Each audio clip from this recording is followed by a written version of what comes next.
Good morning and welcome back to Darren Daily. Hey, you know something? You're prejudiced. You are. Well, not just you, all of us are.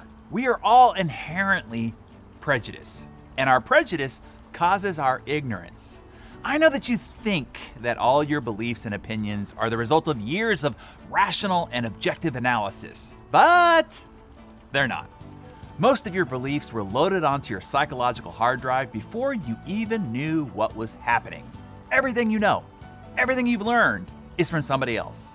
That is how knowledge is actually passed down through the generations, and all your beliefs were installed by others before you had the ability to reason, analyze, or debate its validity. You had no choice but to just accept it all as fact. And ever since then, you have done nothing but search the world over for those things, and only those things, in fact, that reinforce the code already written on your hard drive. This is what's called confirmation bias. Once you have a view, you will only embrace information that confirms that view. You will also, whether you know it or not, completely ignore or outright reject information that casts doubt on it. We actively pick out those bits of data that make us feel good because they confirm our prejudices. Thus, we may become prisoners of our own assumptions. See, these views have now become your identity, and you will defend them vigorously at all costs, even if all rationale of what you believe is, well, kind of crazy. The interesting thing about beliefs is it has nothing to do with intellect. You will see some really smart people who have some of the craziest, as in completely illogical, beliefs. The effect is even stronger for emotionally charged issues and for deeply entrenched beliefs. We fear what's different, and we're drawn to what's similar. A great demonstration of this is when you watch, say, a presidential debate, for instance. Depending on your preconceived ideas, you will hear and see the debate completely different.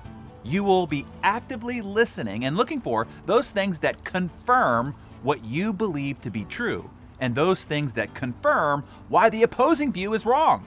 You won't even hear or see the other information at all. You will literally be deaf and blind to it. That is why the commentary afterwards is so diametrically different. You wonder if those people saw the same debate, right? Punditry, by the way, is a whole industry built on confirmation bias. Rush Limbaugh, Sean Hannity, Chris Matthews, Rachel Maddow, and Ann Coulter, these are people who fuel our beliefs. They pre-filter the world to match existing worldviews. If their filter is like your filter, you will love them. If it isn't, you will hate them. Whether or not pundits are telling the truth or vetting their opinions or thoroughly researching their topics is all besides the point. You watch them not for their information, but for the confirmation.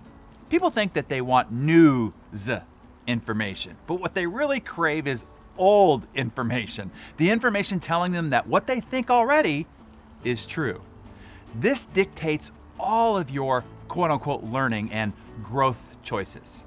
For instance, during the 2008 presidential election, the purchasing trends on Amazon were analyzed. People who already supported Obama were the same people buying books which painted him in a positive light.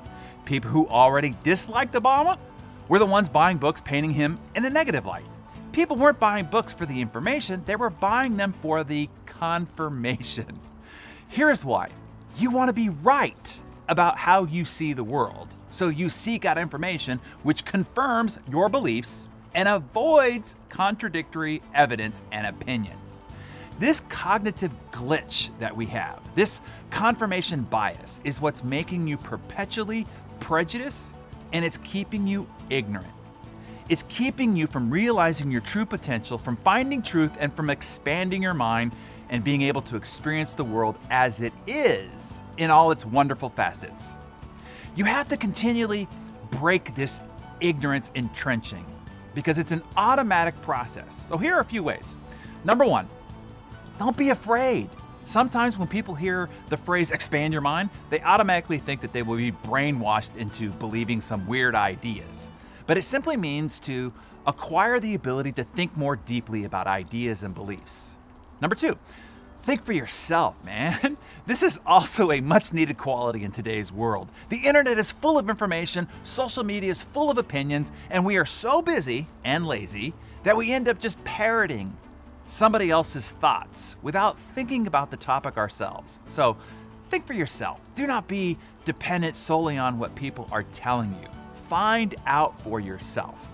And number 3, ask good questions. Ask people, well, why do you believe this? Or what led you to believe this? And then listen fully, not to just find out what you agree with or to find out what matches your own beliefs, because that is what we do. Instead, just listen and take it in without prejudice. And number 4, question all of your assumptions. Your assumptions cost you money, big time.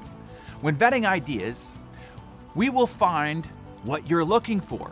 You will find what you want to find, and that will lead you to make all sorts of poor decisions. So take this formula into your day and into your future. And before you leave and you go about your day, comment below, #reload, if you're up for making a shift in your psychological hard drive, and I can't wait to read your thoughts about it.